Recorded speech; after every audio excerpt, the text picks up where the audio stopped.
Good morning and welcome to Church at Home with Rachael for Wednesday, the 20th of October. It is about 10 to 7, so I'm using my earbuds and microphone to keep from waking everybody else up. My plan this morning was to talk about part 3 of my little series I've been doing this week and talk about why should we go to church. But today I'd like to talk about something I saw in the news last night before bed. A rape on a train. I believe it was in Pennsylvania. And over the weekend, a woman was attacked and raped on a train, public transit in a town, a city in Pennsylvania. And we might shake our heads and say, oh, public transit, and late at night, 11 o'clock at night on a Friday, whatever it was, and it's so dangerous.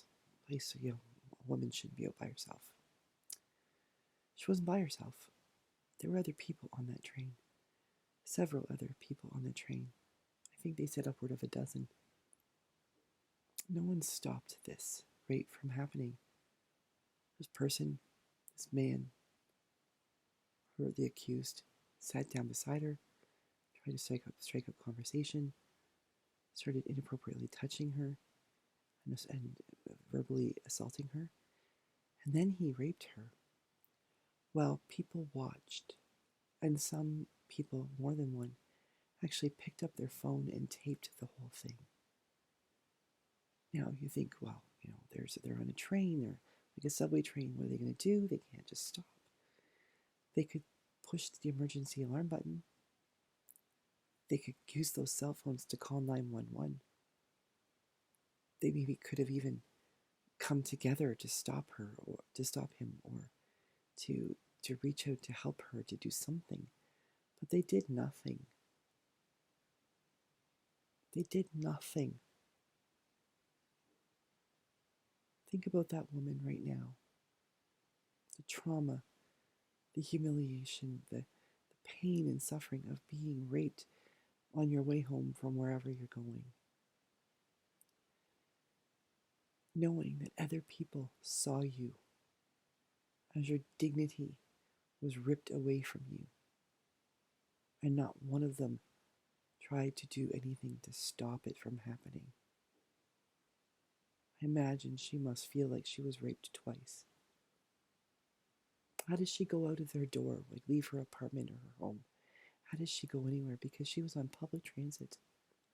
She wasn't walking down a dark street in an alley all by herself. Not that that would be an excuse for that anyway.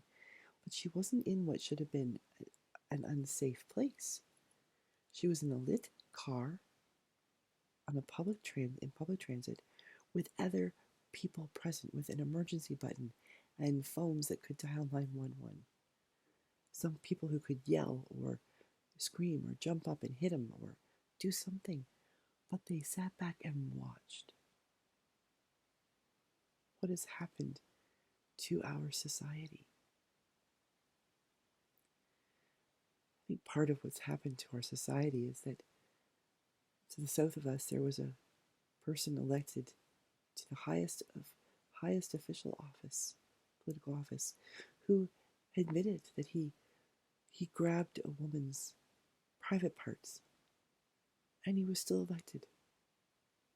Who made comments about people and women that were atrocious, that I would hope never allow our own children to say, let alone expect a public official to say, and yet nothing happened. And I'm not suggesting it's just the last 5 years that some political aberration happened. I'm thinking what's been happening the last 20 years.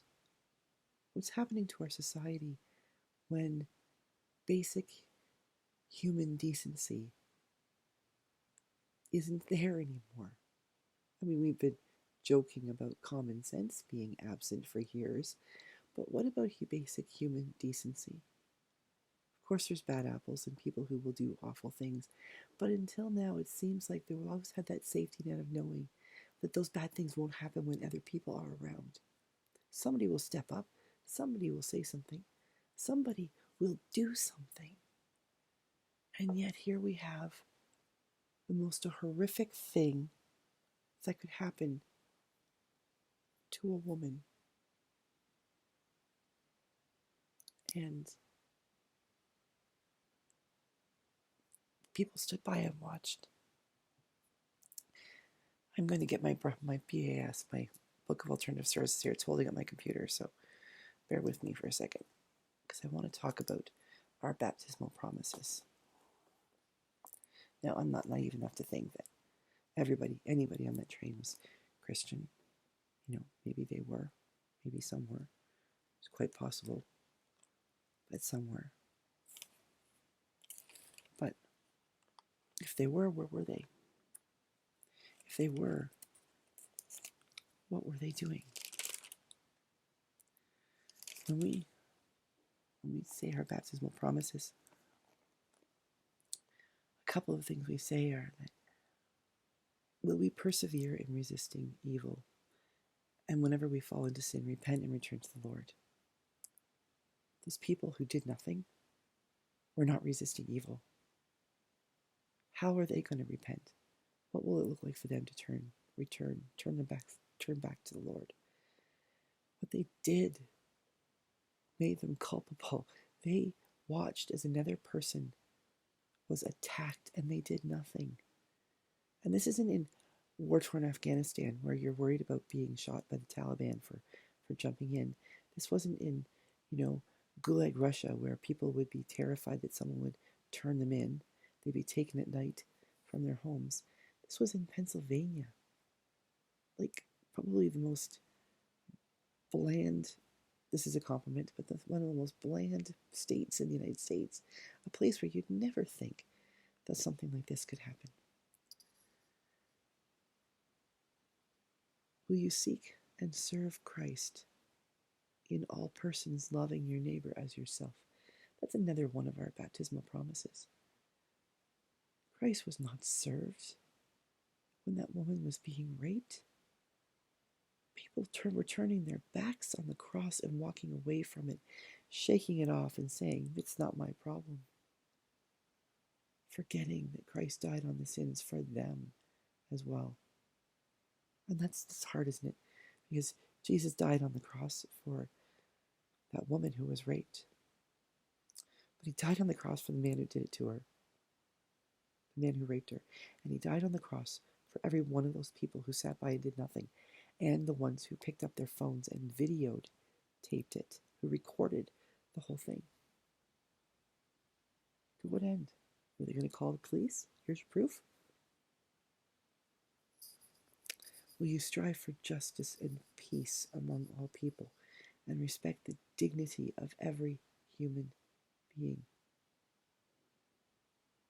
Maybe I'm just naive, but I think that to respect the dignity of another human being means you have to step up when someone else is not respecting that dignity. That woman has a lifetime of trauma to now work through. She's never going to be able to be the person she was before Friday night. Her family will never see the person that she was. Will she laugh again? Will she be able to love again? Will she be able to love herself? I pray she will. Will she be able to forgive? I pray she will be able to do that too. But no one should have to forgive like that. No one should have to. What has become of our society? How do we raise up our children, our girls and our boys, knowing that this is the world they are growing up into? The answer is simple. We raise them to know that they would stand up, that they would fight back, that they would call 911 on their phones and not simply record it. We teach our children to do the right thing and not the easy thing. So this day, pray for that I don't know if she's young, pray for that woman, a child of God, whose life was turned upside down. Pray for the person, that man who attacked her. Pray for each of the onlookers who were heartless enough to do nothing, even if it was only heartlessness from fear, but yet they did nothing. Pray for those who recorded it. They need your prayers. They all do. God bless you as you pray today. I'll see you tomorrow for Church at Home with Rachael on Thursday, when I do talk about part 3. Why should we go to church? God bless you. Have a good day. And if you're watching this right now, this early in the morning, stop watching for a minute and go outside and watch the sunrise. It's a miracle that we're given every day. Don't forget to appreciate it. Have a good one.